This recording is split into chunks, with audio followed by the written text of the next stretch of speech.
Abazannyi b'okubaka 24 be bayitibwa mu nkambi okweterekera empaka z'okubaka eza Celtic Cup ezinaabeera mu ggwanga lya Scotland okuva nga Novemba 26. Ku bano okusigaddeko 15 oluvannyuma lw'abatendesi Ruth Meme ne Rashid Mubiru okusala ku muwendo gw'abazannyi wiiki eno. Ku basigaddeko kuliko abateebi okuli Alice Isoto azannyira Uganda Christian University ne Specioza Namuwaya owa Police Netball Club nga gwe mulundi gwabwe ogusoose okuyitibwa ku ttiimu y'eggwanga. Sikitwala nga kintu kya kuzannyisa, kitwala ng'ekintu eky'amaanyi ennyo ate ekirungi, era nsuubira okuba nga ttiimu nga tukwataganira wamu nga tusuubira okuba nga twachivinga ekisinga.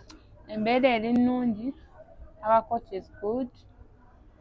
Abazannyi bonna bensanzeeyo abapya, they are all welcoming, friendly to each other, yeah, and I'm enjoying the team. Bano bagamba nti okuva lwe batandika okutendekebwa ku ttiimu y'eggwanga baliko bingi bye byoyongeddeko ng'abazannyi. No, just nti enyambyeko kwongerako ku ekyo kye mbadde nakyo from my club and even to get that confidence, yeah.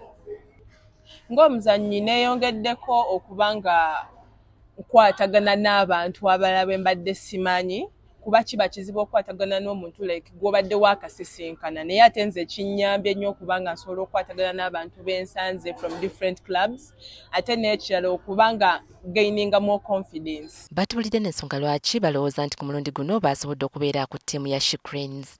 Ekisooka omutindo gwe ntaddewo mu ligi, I've improved more. I can even feel myself nti nyongeddeko nnyo okusinziira ku bwe nali nzannya. Yeah, and n'ekirala even discipline. Ndowooza nti ebadde aiming yange, shooting accuracy, n'okuba nti ama holding shooter, n'engeri gye holdingamu nga nzannya ku kisaawe.